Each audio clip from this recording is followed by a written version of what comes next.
Eso es. Y bueno, empezamos, ¿no? Bueno, Vale. buenas tardes a todos y a todas. Bienvenidos y bienvenidas al Colegio Oficial de Biólogos de Euskadi. Yo soy Mariluz Iñarra, la secretaria técnica del COBE.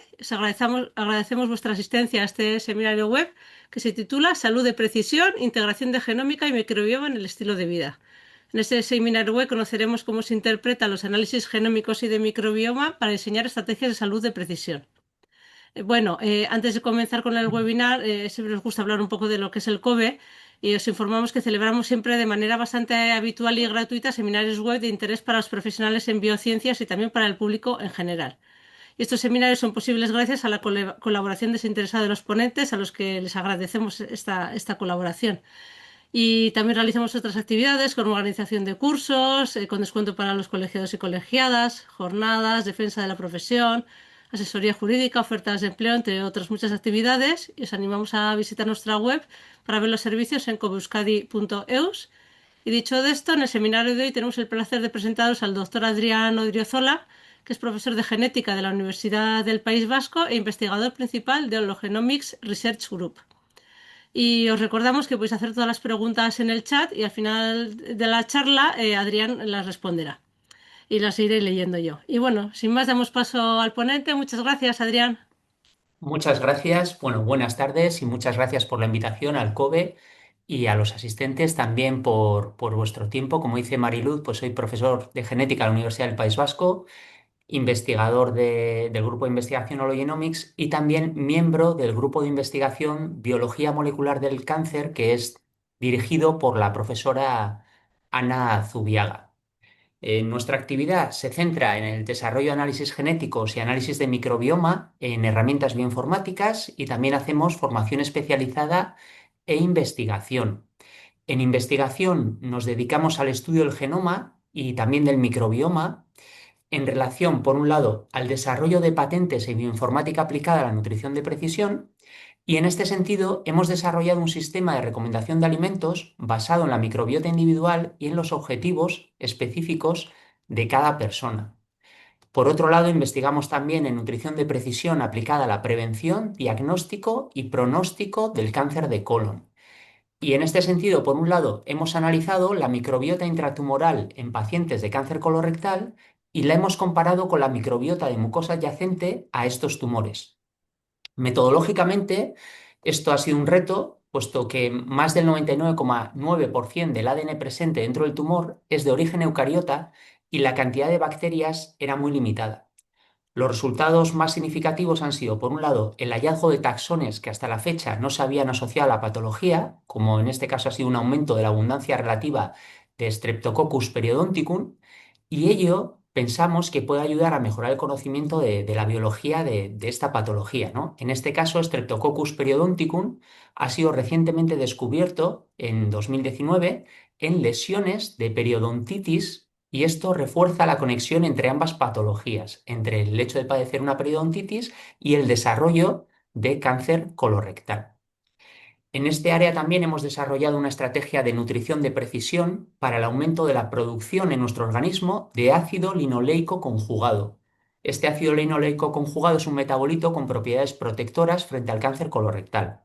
La estrategia que hemos desarrollado se basa en la selección de bacterias específicas de nuestra microbiota que pueden producir este metabolito protector y evitan aquellas, ¿no? Hemos evitado también aquellas que puedan tener efectos negativos en otros fenotipos o rasgos. Para ello, hemos realizado una selección de prebióticos entendidos como nutrientes que alimentan dichas bacterias, así como alimentos y combinaciones de alimentos, que en total maximicen la cantidad de bacterias productoras de ácido linoleico en nuestro organismo. Y por otro lado, también investigamos en nutrición de precisión aplicada a envejecimiento saludable, calidad de vida y rendimiento deportivo. Por ejemplo, hemos desarrollado un sistema de nutrición de precisión aplicada a la prevención de la diabetes tipo 2 en personas de la tercera edad. Y hemos llevado a cabo un estudio piloto con una primera corte con el objetivo de incrementar la abundancia relativa de las bacterias asociadas a la prevención de la diabetes tipo 2 y también a la mejora de la regulación de la glucemia. Como resultados más significativos, hemos observado una mejora en microorganismos productores de butirato. El butirato es un marcador universal de salud con propiedades antiinflamatorias, así como también de bacterias asociadas a la prevención de la diabetes tipo 2 y a la optimización de la regulación de la glucemia. Esto es justamente pues, lo que buscábamos. Sin embargo, hemos observado que aquellos participantes que presentaban sobrepeso al inicio de la intervención han experimentado cambios en la abundancia relativa de bacterias asociadas a la obesidad diferentes a las observadas en los participantes que que eran normopeso al inicio de la investigación. Concretamente, en participantes con sobrepeso de partida, parece producirse una sobreactivación transitoria de la microbiota en relación a la regulación de la inflamación, hasta que llegan a poder adaptarse a un nuevo estado fisiológico. Entonces, esto es interesante porque nos genera diferencias también entre estos dos subgrupos para tenerlos en cuenta a la hora de implementar una estrategia de nutrición de precisión. Asimismo, trabajamos en el desarrollo de herramientas de nutrición de precisión y de actividad física de precisión combinadas aplicadas a la regulación del metabolismo tiroideo. En síntesis, hemos podido ver que la adecuada función tiroidea está regulada por el eje tiroides, microbiota, mitocondria y que está influenciada por micronutrientes específicos y también por la acción sobre las diferentes deionidasas D1, D2 y D3. Desde el punto de vista de la actividad física de precisión, la constancia en su práctica, así como la regulación de la duración y la intensidad, han resultado clave para la optimización del eje tiroides, microbiota, mitocondria y, por tanto, de lo que es el metabolismo tiroideo. Fruto de toda esta investigación que comentábamos, hemos podido publicar recientemente dos libros sobre genética y microbioma, el primero a la izquierda aplicado a fenotipos relacionados con el estilo de vida y el segundo a la derecha en relación al cáncer de colon. Y todo ello es lo que nos ha llevado en materia de formación a desarrollar la microcredencial online de especialización en genómica y microbioma en salud, deporte y nutrición de precisión. Bien, toda nuestra actividad parte de la siguiente pregunta. ¿Expresamos nuestro máximo potencial como seres vivos? Y en este sentido, ¿qué define a un ser vivo? ¿No? Antes de empezar a contestar la pregunta, vamos a analizar la propia pregunta, ¿no? ¿Qué define a un ser vivo? La capacidad de nutrirse, reproducirse y relacionarse con el medio. Pero el medio, en este contexto, lo conocemos ya como el bioexposoma, esto es, más allá de los factores ambientales. El bioexposoma, que es todo aquello a lo que estamos expuestos a lo largo de nuestra vida, incluyendo seres vivos, entidades biológicas, para no entrar en el debate de si están vivos o no, hablaremos de entidades biológicas como virus o viroides, y también factores ambientales, contaminantes, etcétera. Bien, ¿y quiénes somos como seres vivos? ¿No? Pues podríamos decir que somos descendientes de Luca, que lo veis aquí a la izquierda, ¿no? El acrónimo en inglés de el último ancestro común universal de todos los seres vivos que habitamos la Tierra y que desde hace 4.500 millones de años aproximadamente ha ido evolucionando en constante relación con el bioexposoma que decíamos, esto es el resto de seres vivos y el medio, llegando a ser hoy en día el holobionte que somos. Esto es, somos como holobiontes, somos un organismo multicelular eucariota, pero no solo eso, también somos todos los microorganismos que nos habitan. En otras palabras, somos una unidad ecológica funcional o un ecosistema. Y siguiendo con la pregunta, ¿expresamos nuestro máximo potencial como seres vivos? ¿A qué nos referimos con potencial en este contexto? ¿Solo a rendimiento deportivo o a más? Potencial, como ser vivo, puede entenderse como longevidad. Y en ese sentido se han reportado personas que han vivido más de 110 años, lo que hoy conocemos ya no solo como centenarios, sino a partir de 110 años se habla de supercentenarios. La longevidad, desde un punto de vista biológico, va a depender en gran parte de lo que se conoce como reserva fisiológica, esto es, la capacidad extra del conjunto de nuestros órganos para hacer frente no solo a los requerimientos del día a día, sino el tener una capacidad extra para poder hacer frente a las situaciones patológicas específicas que puedan surgir, como puede ser, por ejemplo, una infección. Cuanto mayor sea nuestra reserva fisiológica en cada momento, menos fragilidad o probabilidad de muerte prematura presentaremos. Y esta reserva fisiológica es precisamente lo que se traduce en una verdadera calidad de vida. Un gran ejemplo lo tenemos en Inés Lasa, aquí en Euskadi, una mujer que tras haber superado el siglo de vida, actualmente tiene 101 años, conserva tal capacidad funcional que sigue entrenando fuerza de manera habitual. Sin embargo, a pesar de existir centenarios y supercentenarios, como comentábamos, a nivel poblacional vemos que la esperanza de vida varía entre unas poblaciones y otras desde un mínimo de aproximadamente unos 55 años en las zonas más claras hasta 85 años en las zonas más oscuras en el mapa. ¿Continúa aumentando esta esperanza de vida? Sabemos que en los últimos 40 años la esperanza de vida ha ido aumentando y principalmente esto ha sido por el descenso de la mortalidad infantil y también por el desarrollo de vacunas y antibióticos que han reducido drásticamente la muerte prematura por infecciones. Esto es, actualmente hay más personas que llegan a edad avanzada y por eso la esperanza de vida media es mayor. Pero, ¿qué está ocurriendo con nuestra reserva fisiológica? ¿Sigue aumentando? Es lógico que cada vez sea más complicado observar aumentos significativos de la esperanza de vida porque cada vez somos más mayores. No es lo mismo ver cómo por aritmética aumenta el número al descender, aumenta la esperanza de vida al descender la mortalidad infantil, que cuando ya hemos alcanzado estas edades, ¿no?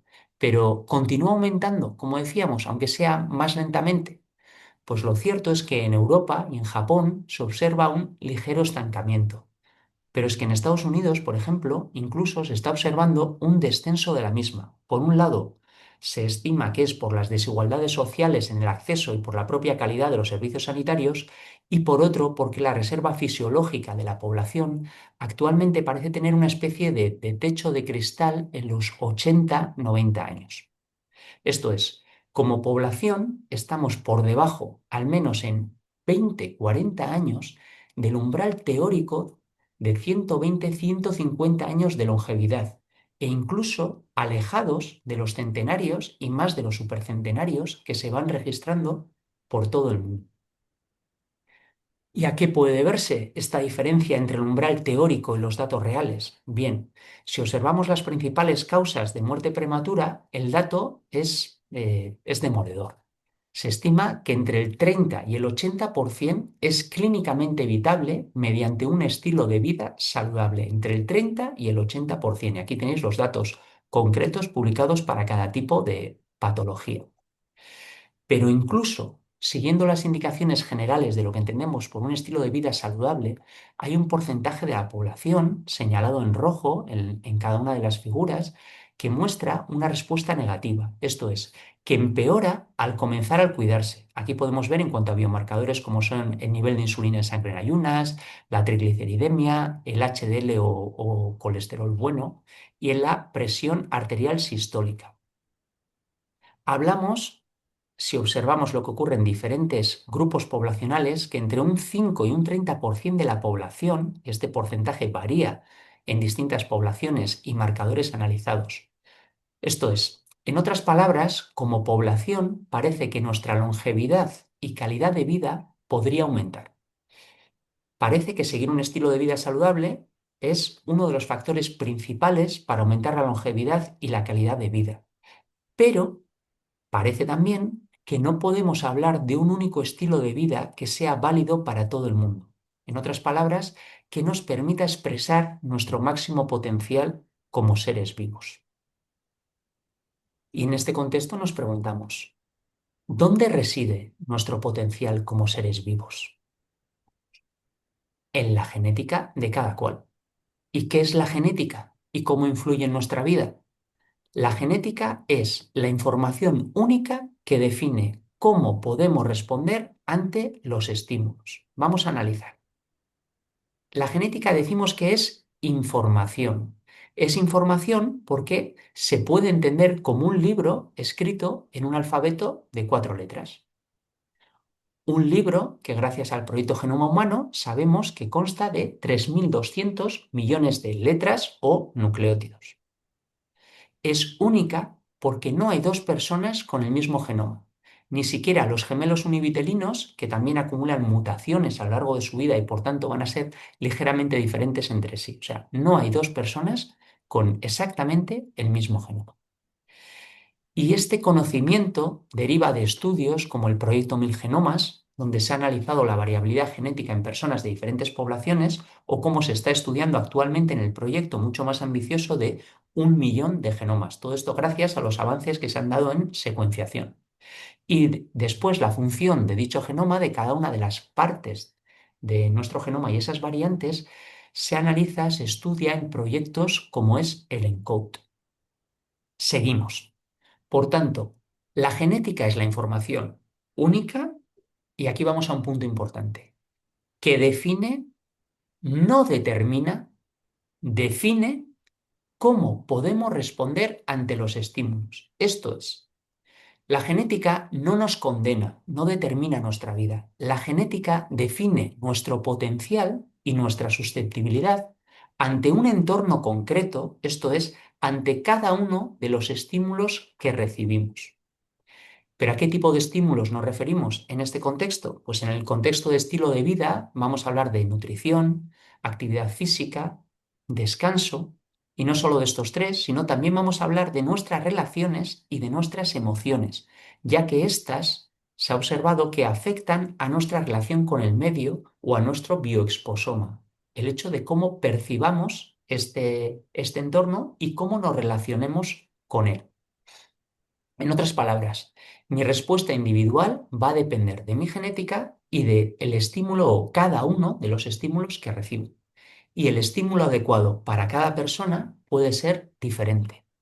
Por tanto, ¿por qué estudiar genética? ¿Por qué nos importa estudiar genética? Pues, por un lado, porque en ella reside nuestro potencial como seres vivos, y por otro, porque explica una parte importante de la variabilidad entre individuos en la respuesta a cada uno de los estímulos. Y todo esto, en todo esto, ¿no?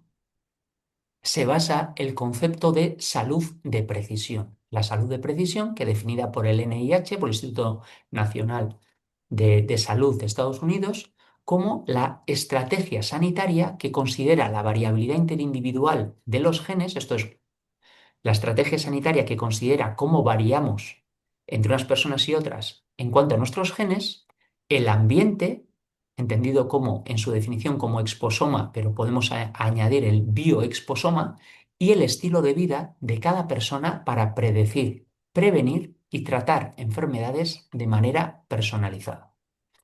Bien, dicho esto, veamos pues qué es la genética y cómo influye en nuestra vida. Vamos a ponerlo en cifras. Un ejemplo, una persona de unos 75 kilos que esté compuesta por entre 10 y 50 billones en castellano de células eucariotas, incluyendo pues, todos los tipos celulares, epiteliales, nerviosas, musculares y conectivas. Todas estas células, excepto los gametos, contienen los mismos genes. En cifras hablamos de algo más de 20.000 genes. ¿Qué es un gen? Bueno, como gen actualmente entendemos toda aquella secuencia de nucleótidos que contiene la información necesaria para la síntesis de un producto biológico funcional, que puede ser una proteína, pero también puede ser un RNA funcional. Pero, ¿somos totalmente humanos? ¿Estos son todos los genes que tenemos? ¿Todo nuestro potencial? Recordemos que somos un holobionte. En otras palabras, también estamos compuestos de microorganismos. En kilos hablamos de unos 3 kilos de microorganismos que constituyen aproximadamente el 4% de nuestro peso, más o menos como nuestro cerebro. En cantidad de células, como las células de los microorganismos son más pequeñas que las células eucariotas, hablamos también de entre 10 y 50 billones en castellano, billón en castellano, millones de millones. Esto es, más o menos el 50% de nuestras células son microorganismos. Pero en genes, y aquí va a estar la gran diferencia, todas las células eucariotas de una persona contienen prácticamente el mismo genoma, los mismos 20.000 genes, como hemos dicho antes. Pero cada tipo de microorganismo, y tenemos miles de tipos diferentes, tiene su propio genoma con sus propios genes. Y la suma de todos puede ascender a 600.000 genes diferentes en el organismo de un solo, de un ser humano. Y si atendemos a la variabilidad observada en diferentes personas, podemos estar hablando de incluso 10 millones de genes diferentes. Esto es, en cifras, más del 95% de nuestros genes están en nuestra microbiota. Vale. Para seguir avanzando, vamos a dar un par de definiciones. Por un lado, microbiota, ¿no? Estos microorganismos que constituyen nuestra microbiota y se refiere tanto a las bacterias, a arqueas, a protozoos y a hongos, así también como últimamente ya se habla también de otras entidades biológicas como la inclusión de los virus y los viroides, mientras que como microbioma entendemos el conjunto de genes de dichos microorganismos. Entonces, la microbiota, el conjunto de los microorganismos y el microbioma, el conjunto de los genes de esta microbiota. Además, en cada parte de nuestro cuerpo hay microbiomas específicos con funciones específicas y los microbiomas de cada parte van a interaccionar entre sí mediante ejes, como por ejemplo el eje microbiota intestino-cerebro o el eje oral intestinal, pero hay más. Está el eje intestino-hígado, intestino-riñón, pulmón, piel, corazón, el estroboloma, que se refiere a la relación de síntesis y regulación de estrógenos y la translocación de bacterias con este tipo de funciones, el eje oral-cerebro, oral-corazón, etc. Dicho todo esto, ¿cómo de diferentes somos entre nosotros? En lo que se refiere al genoma eucariota, esto es, al heredado de padre y madre, somos bastante parecidos. En términos porcentuales, quiero decir, ¿eh? Nos diferenciamos en aproximadamente un 0,1% en polimorfismos que puede ser del cambio de un nucleótido por otro o una serie de nucleótidos por otros, y otro 0,5% se calcula en variables estructurales, como son las inserciones, las deleciones y las duplicaciones. Esto es, que haya personas, que haya secuencias que no tienen o que tienen de más o que tienen duplicadas. Mientras que el microbioma de una persona respecto al de otra puede ser diferente incluso en un 80-90%. Bien, es cierto que aunque nuestros microorganismos puedan ser tan diferentes, un 80-90%, las funciones que llevan a cabo pueden ser similares en un 50-60%. O sea que la diferencia no es tan grande, pero es grande, por lo que cada persona tiene una composición y funcionalidad realmente únicas. Además, nuestro microbioma va cambiando, primero durante nuestro desarrollo fetal y sigue cambiando después en el nacimiento al ingerir la microbiota vaginal de nuestra madre en el propio momento del nacimiento. Y en gran medida, durante los 3 primeros años de nuestra vida, al ir evolucionando la forma de alimentarnos hacia la alimentación sólida. Y va a seguir cambiando a lo largo de toda nuestra vida, según vamos creciendo, vamos envejeciendo, y va cambiando con ello nuestro estilo de vida. ¿Qué sabemos actualmente de la genética eucariota, esto es, de la heredada del padre y de la madre, aplicada al estilo de vida?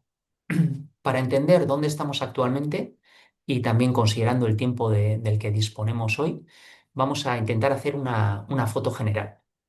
La investigación en genética eucariota ha avanzado mucho, muchísimo en los últimos 20 años, de manera que hasta la fecha se ha investigado la variabilidad interindividual en relación a más de 450 rasgos o fenotipos vinculados directa o indirectamente con nuestros hábitos de vida. Estos fenotipos abarcan temas diversos relacionados con el estilo de vida. Vamos a ver, por ejemplo, en materia de salud, hablamos de la susceptibilidad individual a padecer diferentes alergias, como veis aquí. Pueden ser alergia al cacahuete, a los ácaros del polvo, etcétera, intolerancias, lesiones traumatológicas, patologías metabólicas. Se ha investigado también la variabilidad en la composición corporal en cuanto al tejido óseo, graso, muscular, las necesidades individuales de nutrientes, valores de biomarcadores en analíticas, también respuesta a diferentes tipos de dieta y de suplementación. Y por otro lado, también se ha estudiado y se sigue estudiando la respuesta individual a la actividad física a nivel cardiovascular, inflamatorio, metabólico, muscular. En este sentido, a modo de ejemplo, vamos a ver en detalle el fenotipo, y para que veamos también cómo son estos fenotipos, el fenotipo llamado mejora del volumen de oxígeno máximo, que es un marcador importante de salud cardiopulmonar y también de rendimiento aeróbico, en respuesta a la actividad física de baja intensidad. Bien, este fenotipo, el de mejora de volumen de oxígeno máximo en respuesta a un tipo de ejercicio, en este caso de baja intensidad, muestra una gran heredabilidad, una heredabilidad del 47%. Esto es, que el 47% de la variabilidad observada en la población para este fenotipo se atribuye al componente genético. Los participantes, en este caso, en el estudio que vamos a ver, se sometieron a varias semanas de ejercicio de baja intensidad y se registraron las mejoras en volumen de oxígeno máximo. Se analizaron polimorfismos a lo largo de todo el genoma. Como podemos ver, este tipo de imagen se llama Manhattan Plot porque dicen que recuerda los rascacielos de Manhattan, y cada uno de estos puntitos es un polimorfismo. Y los puntitos que aparecen más arriba se refiere a polimorfismos que se han asociado a mayores diferencias, mayores, en este caso, mejoras en cuanto al volumen de oxígeno máximo en respuesta a este tipo de entrenamiento. Se seleccionaron aquellas variantes que se asociaban a los mayores incrementos de volumen de oxígeno máximo en respuesta a la actividad física, insisto, a la actividad física de baja intensidad, un tipo de actividad física, y se desarrolló un modelo predictivo de la mejora en respuesta al ejercicio. Cuanto más puntuación en este modelo predictivo, más mejora o se asociaba a una mayor mejora en el volumen de oxígeno máximo con este tipo de entrenamiento. También se replicó el estudio en diferentes grupos poblacionales y en diferentes rangos de edad para validar el modelo predictivo en cada subpoblación, y se analizó la función de los genes donde se ubicaban los polimorfismos incluidos en el modelo predictivo para poder determinar si podía tener sentido su efecto desde un punto de vista funcional. En este sentido, uno de los polimorfismos más importantes en este estudio era la CSL1 y está relacionado con el metabolismo de las grasas, que puede tener sentido, puede estar relacionado con la mejora del volumen de oxígeno máximo. En paralelo, se han realizado investigaciones similares de mejora del volumen de oxígeno máximo, pero en respuesta a otros tipos de actividad física. En este caso, a la derecha podéis ver el entrenamiento intermitente de alta intensidad, o HIIT por sus siglas en inglés. Por lo que vamos a poner un ejemplo. Veis este puntito rojo en cada uno en la parte izquierda y en la parte derecha, que sería el resultado para una misma persona, ¿no? Una persona puede presentar una respuesta reducida ante un tipo de ejercicio, como es el caso de la izquierda, pero por el contrario, una respuesta elevada a otro tipo de ejercicio, como vemos en el caso de la derecha.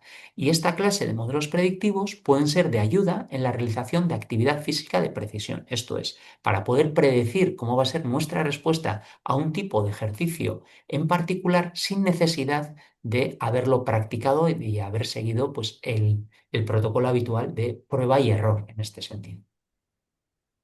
También se han analizado diferencias individuales en materia de descanso y de recuperación. Por ejemplo, podemos hablar en relación a la genética eucariota, de cronotipos, el hecho de ser más matutino o vespertino, la cantidad de sueño recomendado para cada persona, que puede ir desde las 6 a las 10 horas. Hablamos de recuperadores rápidos y más lentos en este sentido. La recomendación de descanso diurno, lo que sería la recomendación de hacer o no la siesta, ¿no? Hay personas que se benefician especialmente de la siesta, personas que acusan más rápido el cansancio durante el día y que a veces son también justamente los que se recuperan más rápido durante el sueño, ¿no? Durante el sueño nocturno. Y también se ha analizado la sensibilidad individual ante cambios de horario. Esto es, todo el mundo no es igual de sensible al jet lag, bien porque hagamos un viaje, o al jet lag social, porque haya que cambiar el horario en un día determinado. Todas estas investigaciones que hablamos, estas investigaciones genéticas, no solo nos ayudan, como hemos dicho, a conocer las susceptibilidades individuales y a predecir la respuesta a un estímulo concreto de cada individuo, sino que nos van a ayudar también a entender la propia biología del fenotipo. Esto es, los mecanismos moleculares, para después también poder entender mejor y diseñar mejores estrategias de salud de precisión. En cuanto a los criterios de calidad de estas herramientas de salud de precisión, Cuando hablamos de predecir o de modelos predictivos basados en información genética, hemos de validar, como hemos visto en el ejemplo anterior, que el modelo funciona y saber en qué medida predice la respuesta fenotípica correctamente. También hemos de saber cómo, esto es, tenemos que saber que existe evidencia funcional de cómo los genes analizados en el modelo influyen en esa respuesta fisiológica. Y por último, hemos de asegurar que dicho modelo predictivo es eficaz en ese grupo poblacional en concreto, ya que la respuesta puede cambiar en función del origen étnico, de la edad, el sexo, el estado de salud, forma, etcétera. Como veíamos también en el ejemplo de la nutrición de precisión en la microbiota en nuestro propio estudio de diabetes tipo 2. Hay que tener en cuenta el estado de partida de la persona. Bien, ¿y cómo son estas variantes genéticas analizadas y cómo se relacionan con la respuesta individual? Bueno, pues vamos a explicarlo de una forma muy simplificada y muy sencillita. Cada uno de nosotros hereda dos variantes, una de su padre y una de su madre.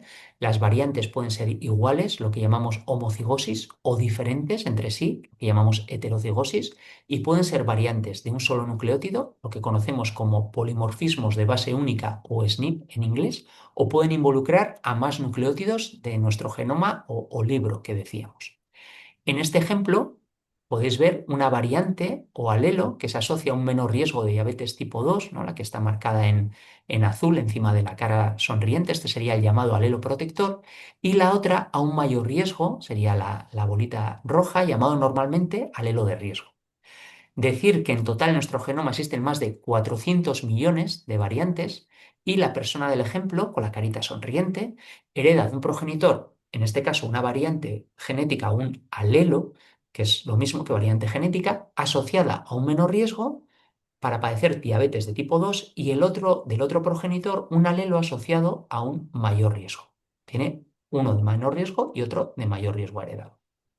Pero un fenotipo como la susceptibilidad a la diabetes tipo 2 puede estar afectado por muchos genes, no solo por un único gen y heredamos un alelo de cada progenitor, y en cada uno de estos genes por varias variantes protectoras en azul y otras muchas en rojo. Por lo tanto, vemos aquí cómo sería una población ordenada de menor riesgo a mayor riesgo, ¿no? Cada persona va a tener un número determinado de variantes protectoras y de variantes de riesgo para cada fenotipo. Como digo, estamos simplificando, pero para que podamos entender cómo funcionan en esencia estos mecanismos.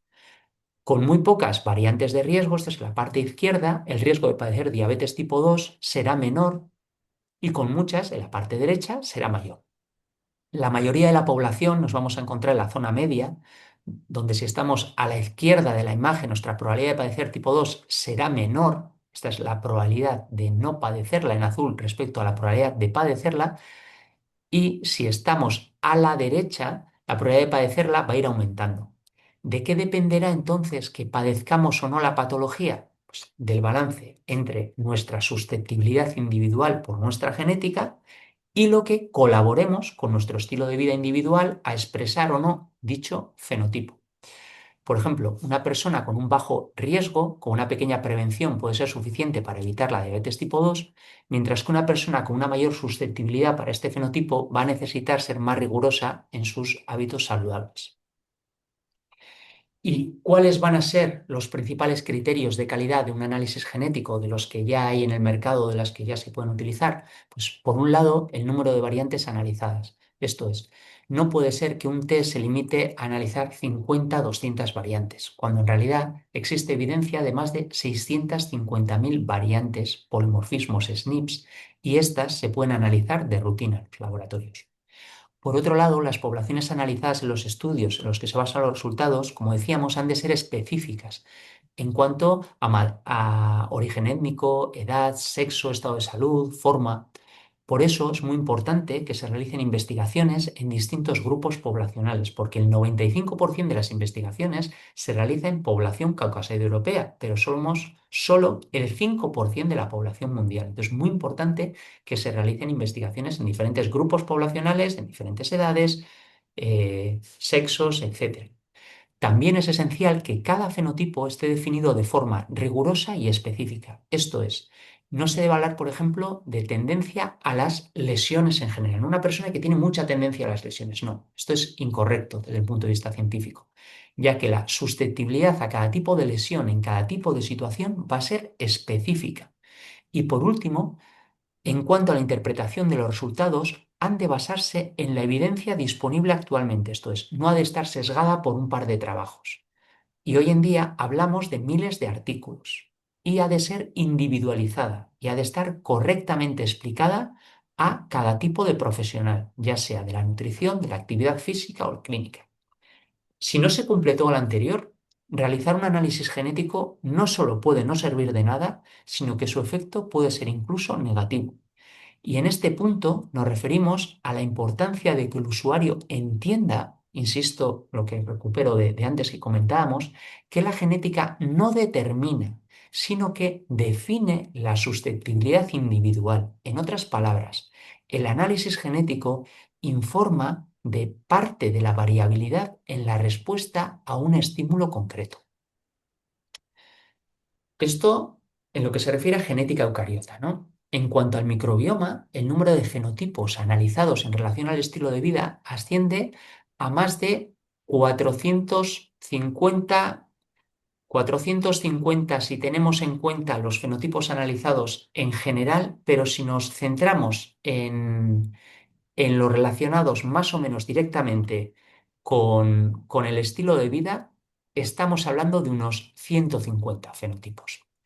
En este caso, en lugar de analizar alelos de riesgo y alelos protectores, lo que se estudia es la relación entre el fenotipo en cuestión y la presencia-ausencia de determinados microorganismos, así como la importancia de la abundancia relativa de cada microorganismo en la microbiota total.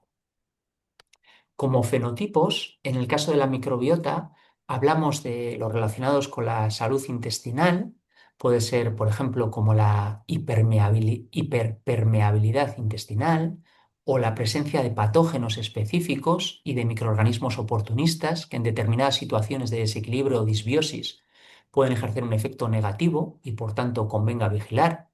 Hablamos de microbiota relacionada con la susceptibilidad individual a patologías como el síndrome de intestino irritable y asintomatología específica dentro de este fenotipo, como puede ser que en algunas ocasiones se producen diarreas o estreñimiento y cada una tiene su microbiota específica asociada. O por otro lado, microbiota en relación a diferentes intolerancias alimentarias. También se ha estudiado la microbiota en relación a la salud en general, patologías metabólicas, también en depresión, psoriasis, hipercolesterolemia, etcétera. Asimismo, la influencia de la microbiota en el metabolismo y en el aporte energético. Aquí estamos hablando del papel que tiene la microbiota en la regulación, de la síntesis y de la degradación de carbohidratos, de proteínas y lípidos, y también su efecto en la respuesta a diferentes tipos de dietas, como puede ser la mediterránea, la dieta cetogénica. Cada una de estas dietas altera la microbiota de una manera explícita y a su vez podemos hablar aquí de un eje bidireccional. La dieta altera la microbiota y la microbiota puede cambiar la respuesta a cada tipo de dieta, el estado de partida de esa persona. Por otro lado, el efecto de la realización de la actividad física sobre la propia microbiota y también aquí ocurre a la inversa. En términos de diversidad, ¿no? Y a más diversidad, más salud, más rendimiento, en términos de reciclaje del lactato que producimos durante el ejercicio, en términos de recuperación y en términos, este es un fenotipo interesante, de gluconeogénesis a nivel intestinal. Esto es, la gluconeogénesis que normalmente se produce en el hígado, pero en este caso liberando al hígado de parte de su carga y así esta gluconeogénesis intestinal nos permite tener una forma extra de energía y además liberar así un órgano tan importante que tiene que llevar a cabo otras muchas funciones. También se ha estudiado el efecto de la microbiota en la síntesis y en la activación de antioxidantes, es decir, que el 95% de las moléculas antioxidantes han de ser activadas por la microbiota para que puedan ejercer su efecto antioxidante, no basta con tomar antioxidantes. También se ha analizado la microbiota probiótica, esto es, bacterias con efectos positivos para la salud, o el efecto de posbióticos. que son compuestos generados por la propia microbiota, como son los ácidos grasos de cadena corta, pueden tener efectos antiinflamatorios, etcétera, o la regulación y la síntesis de vitaminas, la regulación y síntesis de neurotransmisores, como ahí hablamos de acetilcolina, dopamina, ¿no? Más del 90% de los neurotransmisores y la regulación de estos neurotransmisores depende de la microbiota, o los psicobióticos, que se refiere a aquellos metabolitos producidos por la microbiota que tienen un efecto positivo en la regulación del equilibrio emocional. Y por último hablamos también del efecto de alimentos probióticos, que son aquellos que contienen de forma natural, como ya sabéis, microorganismos con efectos positivos para la salud, como puede ser el kéfir, el yogur, la kombucha, la miel, etcétera. Bien, en cuanto a los criterios de calidad de los test de microbioma, en la misma línea que decíamos antes, ¿no? Es importante que el fenotipo esté correctamente definido, que la evidencia científica sea amplia y no esté sesgada, etc. Y en este caso concreto, es importante que el test realizado incluya el estudio de un amplio número de microorganismos. Esto es, en este caso actualmente hablamos de no menos, como algo indicativo, de no menos de 500 microorganismos diferentes analizados en un estudio. También es importante que no hablemos de bacterias buenas y bacterias malas en general, sino que hablemos de disbiosis específicas en cada caso. En este sentido entendemos disbiosis como situaciones de desequilibrios en la abundancia relativa o en la diversidad de la microbiota en relación a un fenotipo concreto. Y es importante que el detalle taxonómico sea sobre todo a nivel de especie, ya que bacterias de un mismo género, que hasta hace unos años pues, se podía asociar géneros a determinadas, descenso de algunos géneros en relación a mayor susceptibilidad de determinadas patologías, etcétera, pero es que bacterias de un mismo género pueden tener efectos muy diferentes sobre nuestra fisiología. Entonces hay que hablar, en la medida de lo que se pueda, de especies e incluso de cepas concretas. Bien, en cuanto a la manera de realizar un análisis de microbioma, se comienza con la firma de un consentimiento informado y la toma de una muestra. En este caso es una muestra de heces si hablamos de microbiota intestinal, o de saliva si hablamos de una microbiota oral, y su entrega en forma codificada en el laboratorio. Se realiza una extracción de ADN bacteriano, una cuantificación, controles de calidad, PCR y secuenciación, en este caso de la región 16S, idealmente de la región completa, para poder alcanzar un mayor detalle a nivel taxonómico. Lo que comentábamos de ir desde el nivel de género a nivel de especie y siempre que sea posible incluso de cepa. Por otro lado, es importante conocer los fenotipos objetivos de la persona que se realiza el test y también sus preferencias nutricionales, porque después va a haber una estrategia de nutrición de precisión. Y una vez se obtienen los resultados brutos de la composición de la microbiota, se contrastan con los objetivos y preferencias y se seleccionan los microorganismos objetivo que se va a desear alimentar. Esto es, todo ello para poder optimizar la microbiota de la persona. Para poder hacerlo, se van a comparar los resultados del análisis con los valores de referencia, se estudia la influencia de cada taxón en cada fenotipo, la interacción entre los diferentes microorganismos en diferentes fenotipos diana, y se intenta, en la medida de lo posible, evitar todas aquellas contradicciones entre el efecto de una determinada bacteria en un fenotipo y en otro, y en base a todo ello es como se seleccionan los microorganismos objetivo. Y por último, con todo este trabajo hecho, se diseñan las herramientas de nutrición de precisión para poder alimentar dichos microorganismos objetivo. En resumen, se realiza un ranking de nutrientes específico para alimentar los microorganismos objetivos de cada persona, combinaciones de alimentos que permitan alimentar un mayor porcentaje de los microorganismos objetivo en cada ingesta, de forma que a la vez sea compatible con la realización de dietas de diferentes tipos. Esto es, no se propone este es el plato ideal porque nadie se alimenta de un único plato, sino combinaciones de alimentos que aumenten la cantidad de estas bacterias objetivo. Por otro lado, prebióticos específicos, esto es lo que decíamos de los elementos de los que se alimentan los microorganismos objetivo, como puede ser la pectina de la fruta, por ejemplo, y los alimentos probióticos que contengan microorganismos objetivo de forma natural. Y luego, además de esto, también se pueden buscar suplementos probióticos que puedan también contenerlos, y la relación específica entre la actividad física de precisión y los microorganismos objetivos para cada persona, porque lo que decíamos, la mera práctica de actividad física va a alterar la microbiota y es también una herramienta de precisión en este sentido.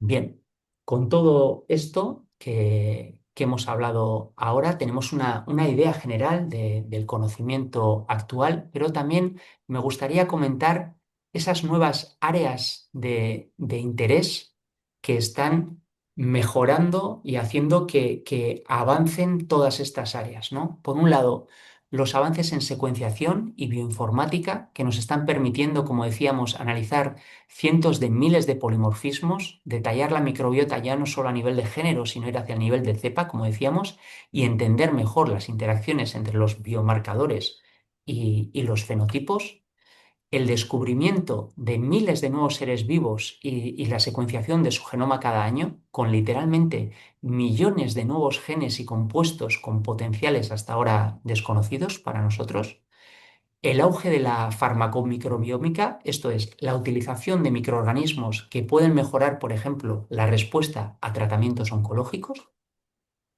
el uso de psicobióticos, estas moléculas que comentábamos, son producidas por nuestra microbiota y tienen efectos positivos en nuestro equilibrio emocional y en nuestro sistema nervioso, los trasplantes de microbiota como una herramienta eficaz para optimizar la microbiota de personas con disbiosis específicas.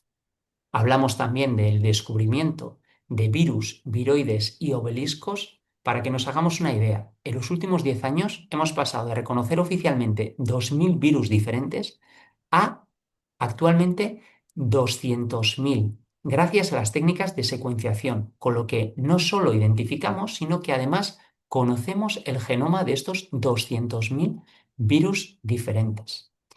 Y uno de los hallazgos principales en este sentido ha sido que los virus son esenciales en nuestra evolución y en nuestra salud, por lo que el viroma puede entenderse ya como el nuevo microbioma.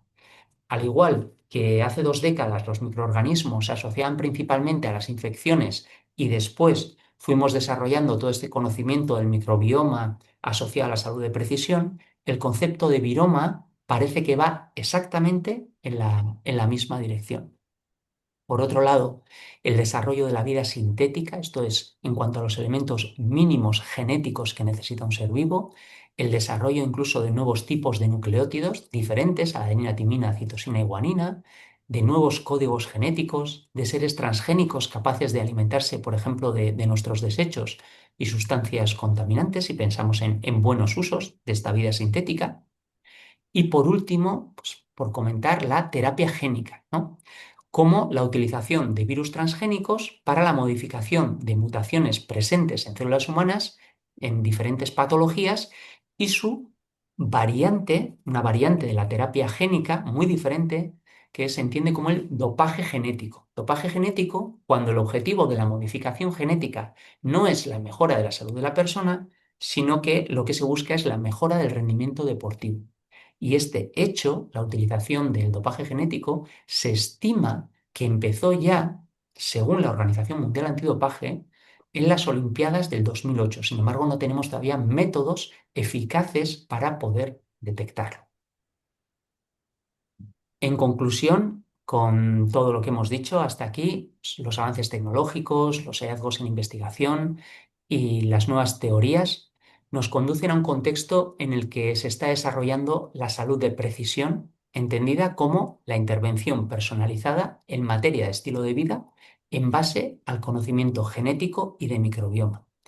Y este desarrollo implica necesariamente la formación especializada en el área, todo ello para que se pueda integrar estos conocimientos en la práctica profesional, ya sea en la salud, en la nutrición, en la actividad física y en la adecuada regulación de los ciclos circadianos. Bueno, y con este objetivo, como decíamos al principio, hemos desarrollado la microcredencial online de especialización en genómica y microbioma en salud, deporte y nutrición de precisión. Esto es todo por mi parte. Muchas gracias, Milla Esker, por vuestra atención y si tenéis alguna pregunta, estaré encantado de intentar responderlas de la mejor manera posible. Gracias. Muchas gracias, Adrián. Es que es súper interesante. No sé si alguien se anima a Muchas gracias. escribir en el chat y a preguntar.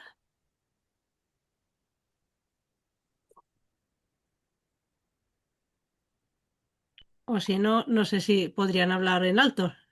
Si a ti te daría lo mismo, lo único que igual se alarga, Ah, ¿no? sí, sí, sí. Yo, por mi parte, ningún problema y encantado, ¿eh? Pueden activar el micrófono y podemos charlar de lo que deseen dentro de hasta donde llegue yo, vamos, Sí. pero encantado. Si alguien se anima, puede levantar la manita si alguien quiere. La dice. Que dice muy interesante, un resumen muy completo, pero bueno, a ver si alguien.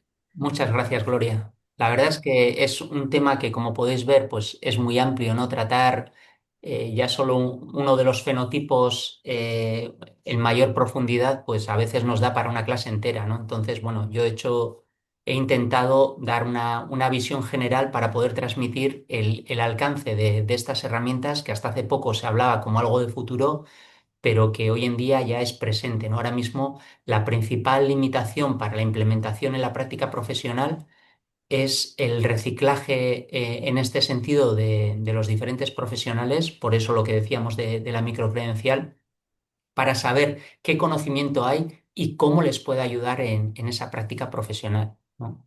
Y a veces no solo es el realizarse un análisis de microbioma, sino ya el saber que existe ese fenotipo, ¿no? Cuando hablamos de, por ejemplo, para mí son muy interesantes los cronotipos, ¿no? Cuando hablamos de que hay personas matutinas y personas más vespertinas, y hay todo un rango ahí, ¿no? Sí, de Gloria, en los test de nutrigenética se obtiene muchísima información, pero es muy importante poner todas. Ay, no, no leo más que eso. Es muy importante poner todas las variables en contexto para sacar la aplicabilidad. Claro, igual es un Eso poco. es algo muy importante y eso requiere, por un lado, una formación, ¿no? De los profesionales también en nutrición. No hace falta que todo el mundo sea especialista en genética, pero sí el que cuando se tenga delante un análisis nutrigenético, pues se pueda valorar cuál es el alcance de ese test y lo que le debemos pedir, ¿no? Yo os ponía el ejemplo antes de que muchos test se basan en 50 a 200 variantes genéticas.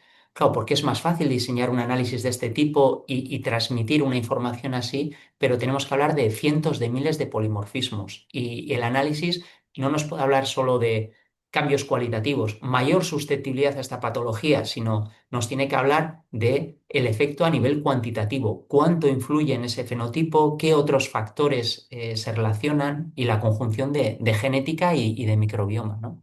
Agradezco nos expliques cómo es la dinámica de estudios de la microcredencial. Bien, pues la microcredencial es un nuevo tipo de formación que ha salido ahora en el marco europeo y tiene validez en todo el marco europeo. Ay, disculpa, Leo, para un momento, gracias, Adrián. Ay, estupenda. Un segundo, es que lo veo como. Ah, vale, ahora estoy viendo todo. Es que me salían como pop-ups y luego desaparecían, entonces tenía que leer. Gracias, Eso, Adrián.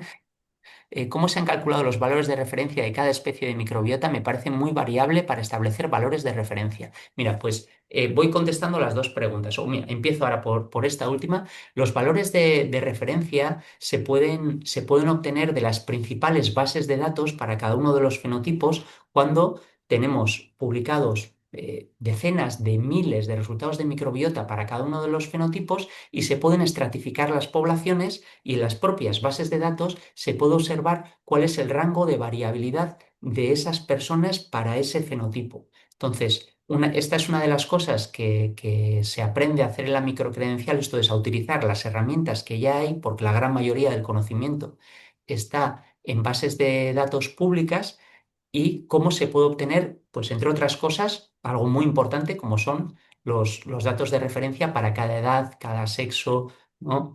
Eh, y muchas más cosas. Y en cuanto a la dinámica de la microcredencial, como os decía, es un nuevo tipo de enseñanza que tiene validez en todo el marco europeo. En este caso son 6 créditos ECTS y la hemos diseñado para poder impartirla online porque bueno, también trabajamos en másters en diferentes lugares del mundo y para que la presencialidad no sea un problema en este sentido, se puedan apuntar personas de diferentes lugares y las clases van a ser online en directo, pero quedarán grabadas también para que después las personas pues, puedan consultarlas en diferido.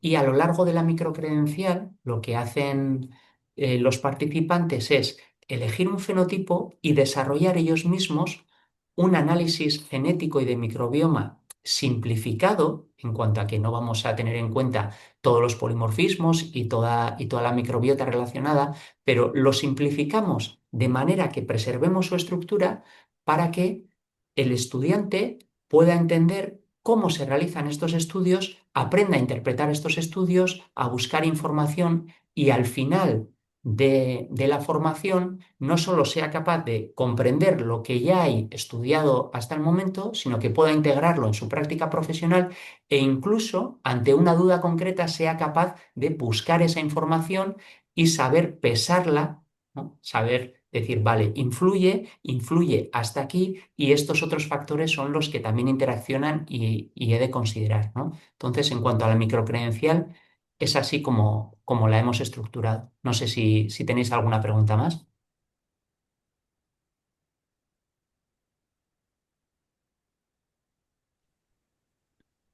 En muchas plazas quedan plazas vacantes todavía.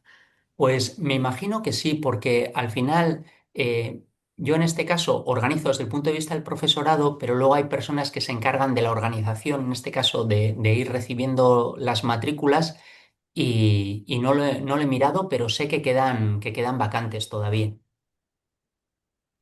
Es la primera vez que se va a realizar porque nosotros hemos realizado este tipo de docencias, llevamos ya más de 10 años, o sea, docencia en genómica y en microbioma en relación a salud de precisión, pero siempre han sido, pues, ha sido participación en másters, pero asignaturas más pequeñitas, de 8 o 10, el máximo 24 horas.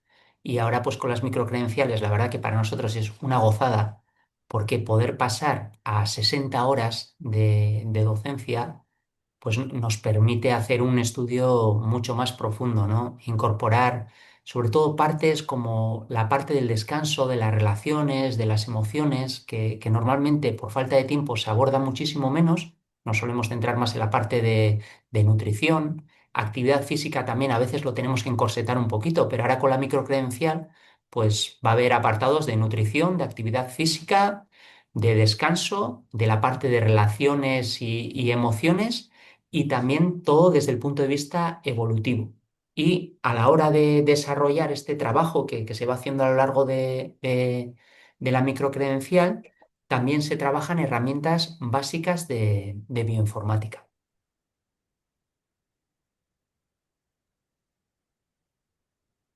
Ahí te la leo yo por si acaso. Otra pregunta. Ay, espera, ¿consideras que las empresas que realizan test de nutrigenética o microbiota en España generan informes de calidad? Es muy variable y de hecho lo analizaremos, analizaremos casos reales, compararemos test genéticos de diferentes compañías y a mí en relación a esta pregunta, que como podéis imaginaros pues es una pregunta que me hacen muchas veces, me gusta que el propio alumnado al final del curso y durante el curso tenga el conocimiento adecuado para poder evaluar, ¿no? Para poder decir, al ver un análisis, no es de calidad, es de calidad, a este le falta esto, a este le falta otra cosa.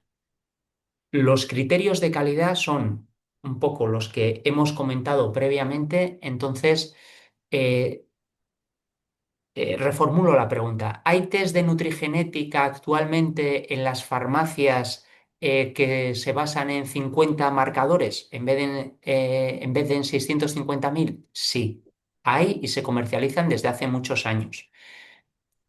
Hay también, un poco por salir en defensa de esos análisis, ¿son de calidad hoy en día? Pues a mi modo de ver, respecto a estos criterios de calidad, no lo serían, ¿no? Los que nos encontramos habitualmente en las farmacias. Pero por salir también un poco en defensa, por contextualizarlo, Pues estos análisis en muchos casos surgieron hace 15 años, están protegidos por patentes, se hizo con la investigación que había en ese momento y después comenzaron a comercializarlo, ¿no? Y claro, ha habido un gran avance en los últimos años. Entonces, pues hoy en día sabemos que no tienen tanta calidad gracias a todo lo que hemos avanzado, ¿no? De todas formas, también hay equipos que lo están haciendo bien, siguiendo los criterios que hemos comentado antes. Y bueno, y nosotros, por ejemplo, desde el grupo de investigaciones de la propia universidad, pues llevamos también muchos años haciendo análisis tanto de nutrigenética eucariota como de microbiota intestinal y intentamos en la medida de lo posible acogernos a esos criterios de calidad que decíamos, ¿no? Analizar cientos, en nuestro caso, pues cientos de miles de polimorfismos en genética eucariota y nuestra base de datos de microorganismos, los que hemos ido asociando a diferentes fenotipos, pues ya va por la 19.500, ¿no? Claro, entiendo que a veces grandes empresas intentan automatizar los procesos y a veces eso, ¿quién lo paga? Pues lo pagan que a la hora de secuenciar intentan ahorrarse costes, secuenciar partes más pequeñitas y con menos profundidad y entonces no llegar a lo que decíamos antes, en el caso de la microbiota, a nivel de especie. Entonces muchas veces se quedan en género o incluso en niveles superiores. Desde el punto de vista comercial, les basta para poder dar un resultado, pero hoy en día la investigación nos permite irnos a especie y eso implica que hay que gastar más en el laboratorio en secuenciación y que hay que tener estrategias que nos permitan analizar partes más grandes del genoma y con mayor profundidad. Esto es, las mismas secuencias muchas veces para darle fiabilidad, ¿no? Esa es una de las partes que le da calidad. Y por otro lado, le da calidad el método que utilizamos para la interpretación de resultados. En nuestro caso, como os decía al principio, pues hemos desarrollado un método de nutrición de precisión que hemos podido patentar a nivel europeo hace ahora 4 años y se sigue mejorando, ¿no? Pues entonces, esos aspectos son los que nos van a ir dando cada vez más calidad. Pero para mí, y termino con esto, a esta pregunta, luego lo que queráis, para mí lo más importante es que una herramienta nos diga dónde está su límite, que nos diga, yo te puedo informar de esto hasta aquí, pero de esto no te puedo informar. Quiero decir que cuando leáis un análisis de nutrigenética, un análisis de microbioma, tenéis que ver, tiene que quedar claro cuáles son los límites de ese resultado. No que parezca que es un resultado absoluto, una mayor susceptibilidad a esta determinada lesión, no, no, una mayor susceptibilidad en ¿a cuánto asciende ese aumento de la susceptibilidad a esa lesión o a esa patología? ¿No? Tenemos que ver cuál es el límite, los valores cuantitativos. Tenemos que ver en qué evidencia se basa, de qué artículos bebe, qué tipo de población ha sido analizada, que así dicho parecen muchas cosas, pero una vez que hacemos el ojo es algo que se hace bastante rápido, ¿no? Entonces creo que las herramientas nos tienen que dejar claro no solo su potencial, sino su límite. Para mí sería la clave, si tendría que simplificarlo. La microcredencial sobre esto se trata durante horas, tanto teórico como práctico. Pues habrá más preguntas. Yo tengo dudas de saber la nutrición, la salud de precisión, cuándo llegará a toda la población, porque al final esto es muy limitado a nivel privado, pero ¿cuándo llegará a la salud pública en algún momento? No sé. Pues ese es nuestro objetivo principal. Desde lo que estamos haciendo en la Universidad del País Vasco, nuestro objetivo en el camino que empezamos ya hace muchos años, es justamente eso. Vamos protegiendo por patente los conocimientos que vamos adquiriendo con idea de que cuando la salud pública esté preparada para ello, poder donar estas patentes, y aquí queda grabado, ¿no? Nuestro compromiso a poder donar esas patentes a la salud pública para que puedan ser utilizadas y gestionadas en lo público. Y aquí hay un camino. Por un lado, hay que desarrollar las herramientas que ya hemos ido desarrollando, ya tenemos algunas publicaciones, algunos ejemplos que os hemos mostrado. Por otro lado, hay que realizar las formaciones adecuadas para que los profesionales sepan lo que existe y vean la necesidad y vean el potencial y los límites y puedan integrarlo en su práctica. Y estos son los pasos que se van dando, ¿no? Porque cuando ya se genere todo este contexto, nosotros nos hemos puesto la fecha del 2030 con los nuevos programas de salud a nivel tanto autonómico como europeo para generar ese contexto para que se pueda integrar, empezar a integrar en 2030. Llegaremos, haremos lo que podamos. Y un poco yendo al principio de la charla, lo que os decía, ¿no? Entre el 30 y el 80% de las muertes prematuras son clínicamente evitables con cambios en el estilo de vida. Y además es la herramienta con un menor coste económico, mucho menor coste que ninguna otra campaña o de prevención o tratamientos, sin entrar en tratamientos personalizados, ¿no? Entonces, requiere ir caminando estos pasos, luego que haya una concienciación por parte de la población, pero bueno, yo creo que en este caso hay que ir directamente a las instituciones.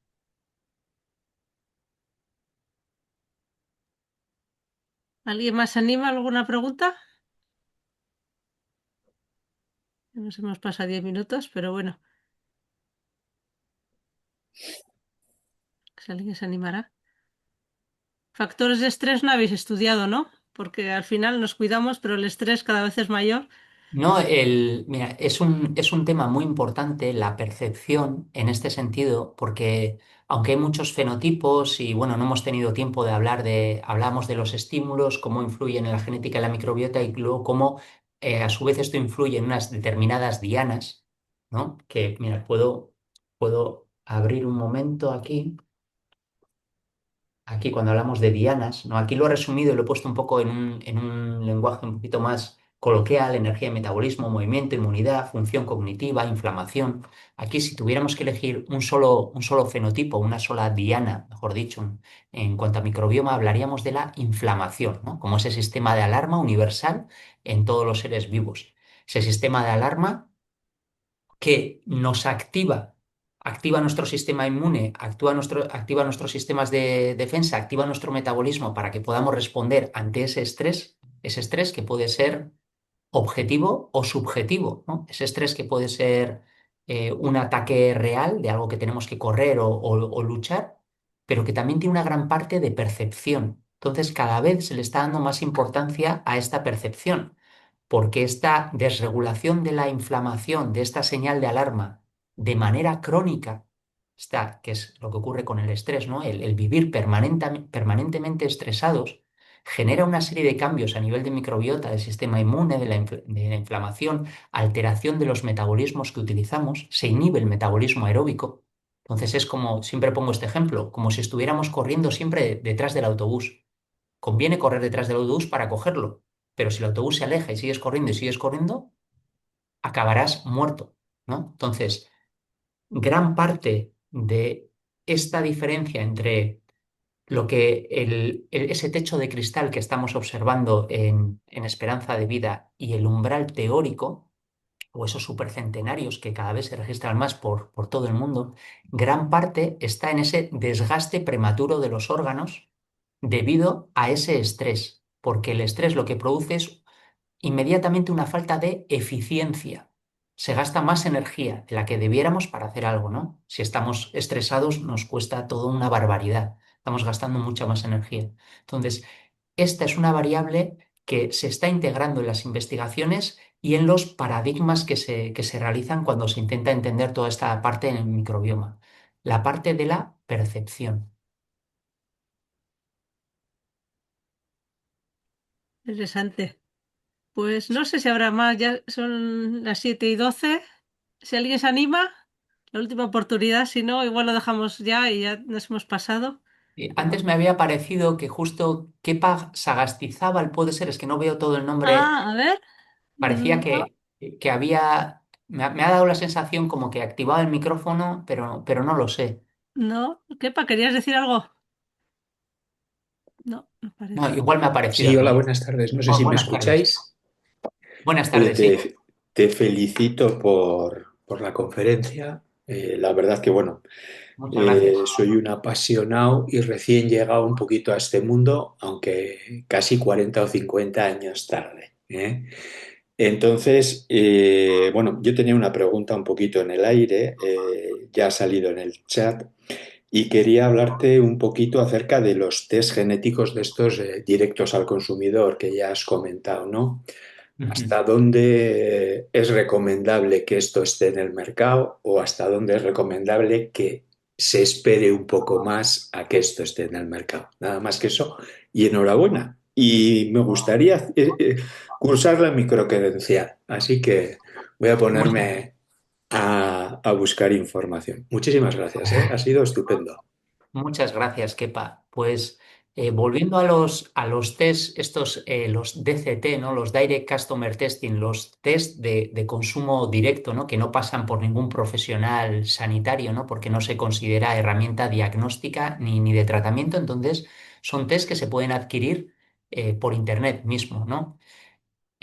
Para mí hay un problema importante en este sentido porque estos test no tienen regulación y además la información que se recibe no tiene muchas veces un asesoramiento de un profesional. Por eso yo en este ratito que hemos tenido, aunque solo tuviéramos una hora, he insistido en la genética no determina, define, claro, es difícil transmitir la susceptibilidad individual, ¿no? Y a veces estos test pueden hacer más mal que bien en ese sentido, por un lado, por la falta de cocinado de la información en el sentido de que se recibe un asesoramiento adecuado, medido, como se hace con otros asesoramientos genéticos, por un lado.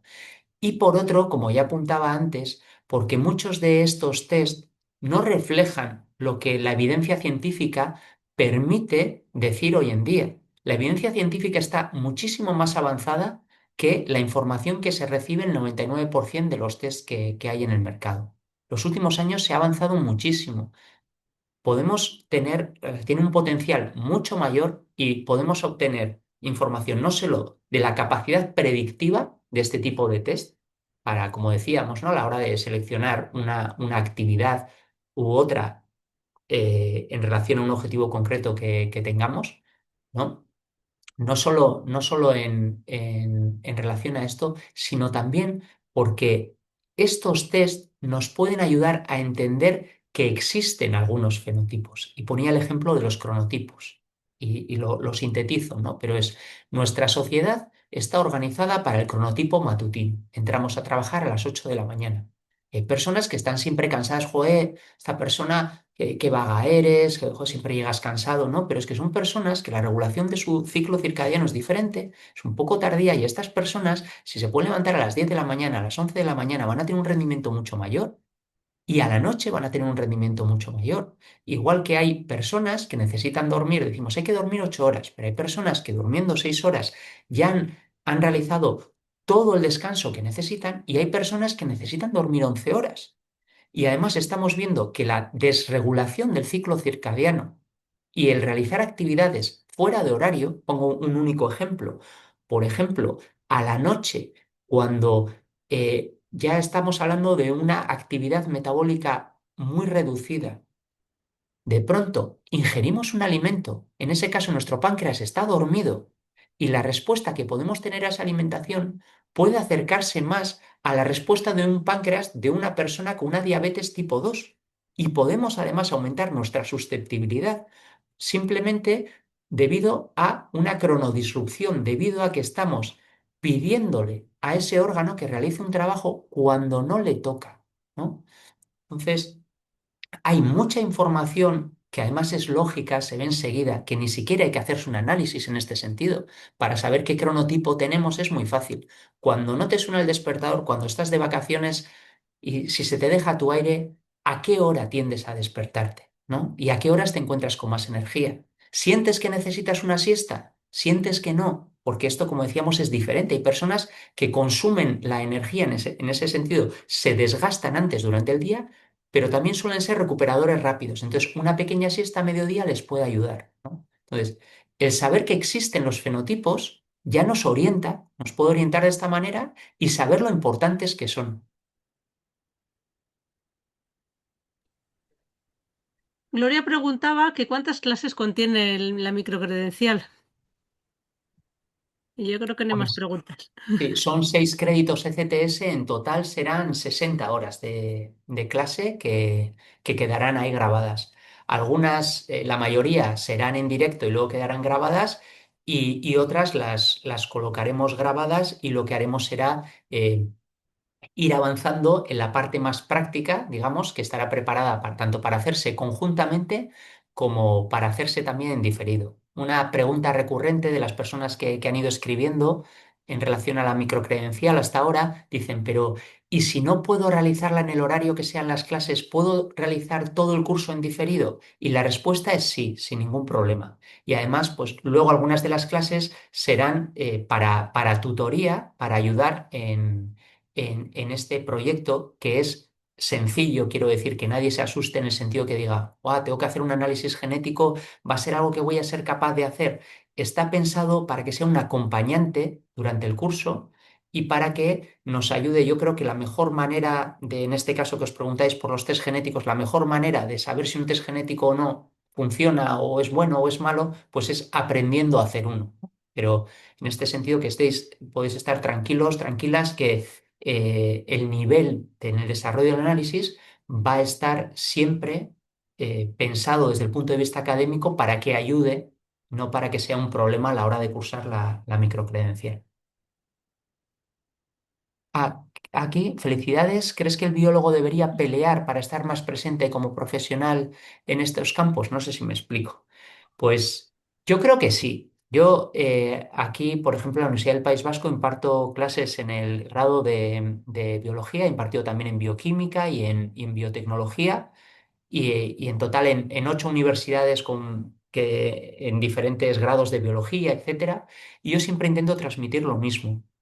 Muchas veces los biólogos tenemos un complejo respecto a otras formaciones, ¿no? Por ejemplo, pues los médicos saben qué tienen que hacer, ¿no? Luego, igual ahora me estarán escuchando y me dirán, bueno, tenemos nuestras dudas, ¿no? Pero quiero decir, el, el camino profesional, ¿no? El camino profesional suele estar mucho mejor definido en medicina que en biología, ¿no? El médico sabe que tiene el MIR, tiene la especialidad y tiene todo un camino que le acompaña hasta acabar en su práctica profesional, ¿no? En nutrición también está mucho mejor marcado ese camino. Sin embargo, en biología la formación es tan amplia, o en ingeniería está mucho mejor marcado, pero en biología la formación es tan amplia que a veces tenemos esa sensación de sabemos un poquito de todo, pero no sabemos mucho de nada, o cómo podemos transmitir esto, cómo podemos convertir esto en práctica profesional, ¿no? Entonces, yo lo que intento transmitir al alumnado es que esta formación, que este bagaje que nos da la biología,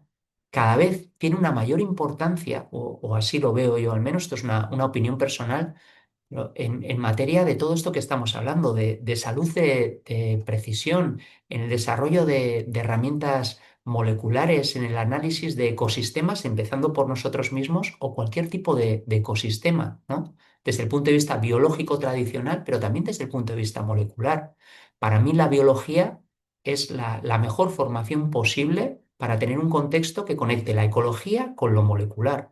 Entonces, yo soy un firme defensor de que sí, por eso el certificado expedido por el Colegio Oficial de Biólogos en cuanto al certificado de biólogo sanitario, para mí tiene una importancia grandísima, ¿no? Creo que cada vez tiene más reconocimiento, biología, y además creo que ha de tenerlo porque estas herramientas cada vez son más importantes, ¿no? Igual que el certificado ambiental, que hablamos, pues de ser más un biólogo tradicional, lo que se entendía desde siempre, y que también es necesario, pero el certificado sanitario para mí es algo que llega en el momento adecuado, bueno, podía haber llegado antes, pero en el momento adecuado y que sí, yo creo que tenemos que estar cada vez más presentes en ese sentido. Pues muchas gracias Muchas por gracias. defender nuestra profesión, que es verdad, que cada vez es más importante. Y igual lo dejamos aquí, ¿no? Porque ya nos hemos alargado mucho. Te Pues empezamos con agradecemos la todo tu tiempo. microcredencial. Eso es muy interesante, la verdad. Y bueno, como lo vamos a grabar, pues está grabándose, pues lo mandaremos a todos y a todas De acuerdo. y a ver cuántos van a la microcredencial. Yo lo estoy pensando.